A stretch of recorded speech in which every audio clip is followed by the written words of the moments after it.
بسم اللہ الرحمن الرحیم۔ آج کے پروگرام میں ہم بات کریں گے پاکستان کے جو موجودہ سیاسی صورتحال ہیں، چونکہ اس وقت میں پاکستان سے باہر ہوں، میں ترکی میں ہوں، اور یہاں سے یہ ساری چیزیں جب میں دیکھ رہا ہوں تو یقینی طور پہ ایک پاکستانی کی حیثیت سے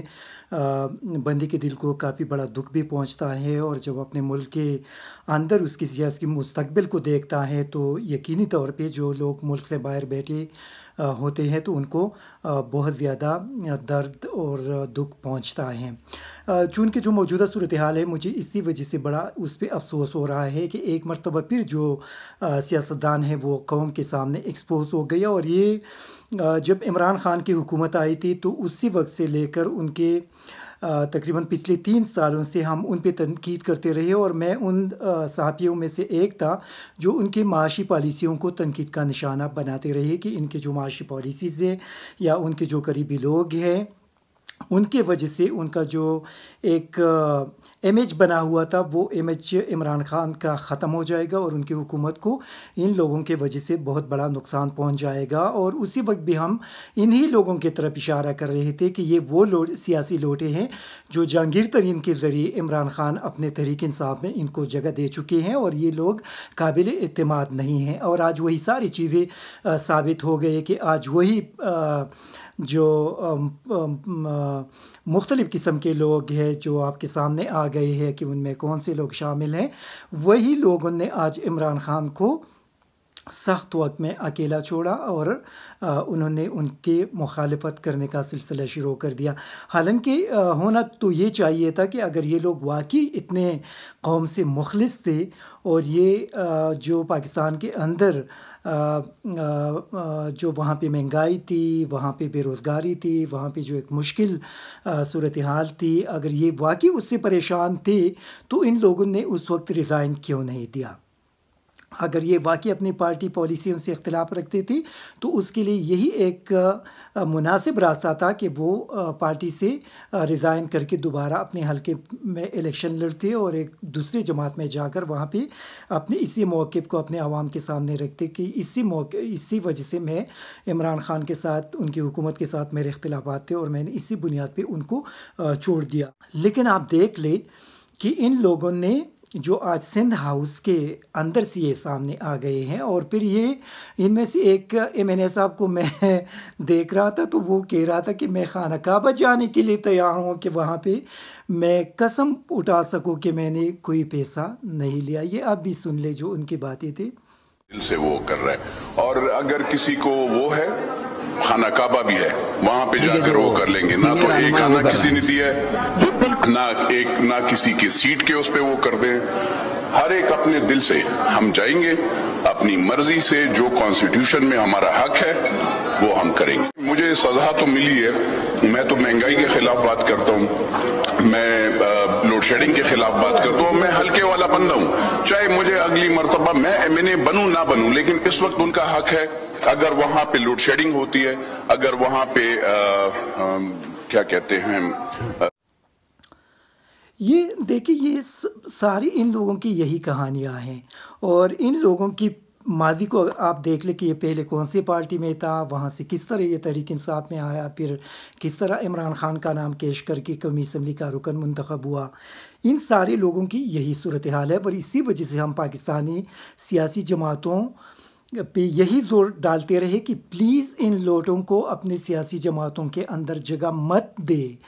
جب بھی آپ کے اوپر سخت ٹائم آئے گا تو سب سے پہلے یہ لوگ آپ کو چھوڑ کر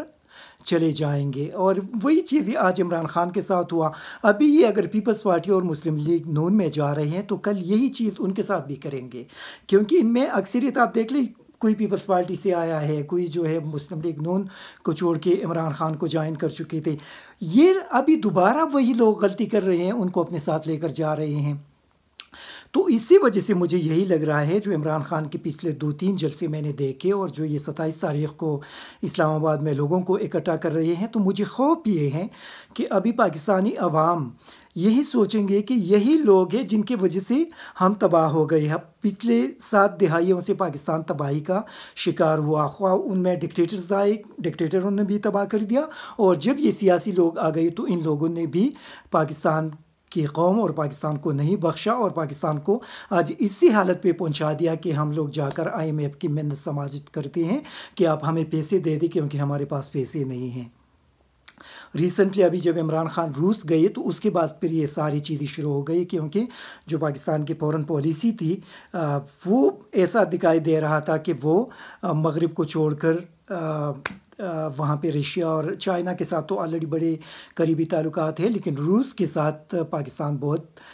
قریبی تعلقات کی طرف بڑھ رہا تھا، اور یہ یقینی طور پہ جو امریکہ ہے یا جو مغربی ممالک ہے ان کے لیے یہ کسی بھی صورت میں قابل قبول نہیں تھا، کیونکہ پاکستان کا جو لوکیشن ہے وہ بڑا امپورٹنٹ ہے اور وہ کسی بھی صورت میں پاکستان کو چھوڑ نہیں سکتے۔ تو اسی وجہ سے ان ساری چیزوں کو آپ دیکھ لیں، اور ان کے دورے کے بعد پھر جو صورتحال پیدا ہو گئی، جس تیزی کے ساتھ یہ ساری چیزیں تبدیل ہو گئی، تو ان ساری چیزوں کو اگر آپ ایک دوسرے سے اگر ملائیں گے تو ڈیفینیٹلی لوگوں کے دلوں کے اندر شکوک و شبہات جنم دیتے ہیں کہ یہ ساری چیزیں اتنے اچانک کیوں ہو گئی اور کیوں یہ ساری چیزیں ہو گئی۔ دوسرا، عمران خان کے معاشی پالیسیوں کے ساتھ اختلاف کیا جا سکتا ہے، ان کے ساتھ میں بھی متفق نہیں تھا، میں کافی ان پہ تنقید بھی کرتا رہا اور اب بھی میں ان کو تنقید کا نشانہ بناتا رہا، کیونکہ ان کی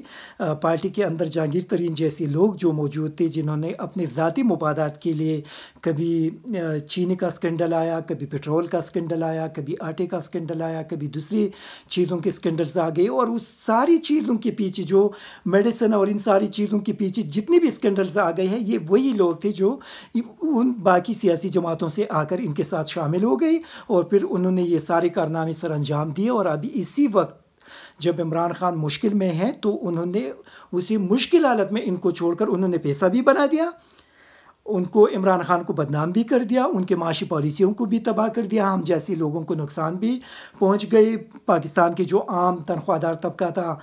وہ بیچارے ان کی زندگی بھی مشکل ہو گئی، اور آج جب یہ لمحہ آیا تو ان کو درمیان میں چھوڑ کر وہ چلی بھی گئے۔ تو اسی وجہ سے ابھی پاکستانی عوام اس ساری صورتحال سے بہت زیادہ تک چکے ہیں۔ مجھے خدشہ یہ ہے، مجھے خوف ہے کہ ایسا نہ ہو کہ یہ جو 27 دسمبر کا جلسہ ہے اسلام آباد کے اندر، اس میں ایسا نہ ہو کہ لوگ اس حد تک پہنچ جائے اور لوگوں کے ذہنوں کے اندر یہ چیز آ جائے کہ یہ پولیٹیکل صورتحال تو بہتر نہیں ہو سکتی۔ تو ہماری یہ دعا ہے کہ پاکستان، اللہ تعالیٰ پاکستان کو اپنے حفظ و امان میں رکھے، کیونکہ پاکستان اللہ تعالیٰ کی ایک بڑی نعمت ہے، اور ہم کبھی بھی پاکستان کو نقصان پہنچتے نہیں دیکھ سکتے۔ لیکن جو سیاستدانوں کا رویہ ہے، جو سیاستدانوں کا صورتحال ہے، جس طریقے سے یہ کرائسس اور پاکستان کو ایک پولیٹیکل کرائسس کے اندر دھکیل دیا گیا، پاکستان کے اندر ایک بہت بڑا ایونٹ ہونے جا رہا ہے، OIC کا ایک بہت بڑا فورن منسٹر کا کانفرنس ہونے جا رہا ہے، اور اس سے پہلے پاکستان کے اندر سیاسی غیر یقینی صورتحال پیدا کی گئی۔ یہ جو فورن منسٹر پاکستان آ رہے ہیں وہ کیا سوچیں گے پاکستان کے حوالے سے، ان کے ذہنوں کے اندر کیا ہوگا، ان کے ایمبیسیز نے ان کو کیا رپورٹ دیے ہوں گے، وہ پاکستان کے وہاں پہ جو پاکستانی فورن منسٹر ہوگا، پاکستان کے پرائم منسٹر ہوں گے، ان سے وہ کس حیثیت میں بات کریں گے، کیونکہ وہ تو یہی سمجھیں گے کہ ان کا کوئی فیوچر نہیں ہے، ابھی یہ چند دنوں کے اندر جانے والے ہیں، تو وہ آپ کے ملک کے ساتھ کیا کمٹمنٹس کریں گے، کیا آپ کے ساتھ آگے لے کر وہ جانے کے حوالے سے بات کریں گے۔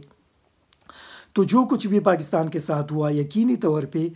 میرے جیسے بہت سے ایسے پاکستانی ہیں جن کے دلوں کو بہت زیادہ دکھ پہنچا ہے، اور یہ جو کچھ پاکستان کے اندر OIC کانفرنس سے پہلے کریٹ کیا گیا، یہ پاکستان کے ساتھ بالکل انصاف نہیں ہوا، بالکل کسی بھی صورت میں انصاف نہیں ہوا۔ مطلب جس نے خواہ آپ عمران خان کی حکومت پہ 1000 مرتبہ، میں بھی اس پہ تنقید کرتا ہوں، میرے جیسے کافی سارے لوگ کرتے ہیں، لیکن جو پاکستان کے ساتھ آپ لوگوں نے کیا بالکل اچھا نہیں کیا۔ یقینی طور پہ میرے جیسے پاکستانی جو اپنے ملک کے ساتھ محبت کرتے ہیں، ان کے دلوں کو بہت زیادہ دکھ پہنچا ہوگا، جو اسپیشلی باہر دنیا میں بیٹھے ہیں اور جو پاکستان کو دیکھ رہے ہیں کہ پاکستان کے اندر اس وقت کیا صورتحال ہے، پتہ نہیں کہ سارے لوگوں کے دلوں کے اوپر یہی چیزیں گزر رہی ہوں گی اس وقت۔ لیکن میری دعا ہے کہ پاکستان کے اللہ تعالیٰ حفاظت کرے، پاکستان کو کوئی نقصان نہ پہنچے۔ جو مجھے خدشہ ہے، جو میں یہاں سے دیکھ رہا ہوں، اور جو مجھے خوف ہے کہ یہ جو لوگ اسلام آباد آ رہے ہیں، ایسا نہ ہو کہ لوگ یہی کہے کہ یہ سیاستدانوں کی وجہ سے ہمیں اتنا بڑا نقصان پہنچا اور یہ سیاستدان اس ساری چیزوں کی ذمہ دار ہے. تو میں اپنے قوم سے بھی ریکویسٹ کروں گا کہ بڑے تحمل کے ساتھ ان ساری چیزوں کو دیکھیں. انشاءاللہ امید ہے ہماری سیاستدان بھی میچور ہے, وہ حالات کو اسی نہج پہ اسے سٹیج پہ نہیں پہنچائیں گے کہ جس سے پاکستان کو نقصان پہنچے. ہم یہی دعا بھی کریں گے, قوم بھی یہ دعا کرے کہ اللہ تعالیٰ پاکستان کے اندر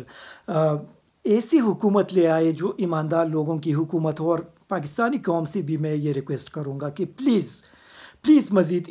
ان لوگوں کو چھوڑ دے, ان لوگوں کے پیچھے پلیز مت جائے, بلائنڈلی ان لوگوں کو فالو نہ کرے. یہ جو اپنے آپ کو فروخت کرتے ہیں وہاں پہ انہوں نے ایک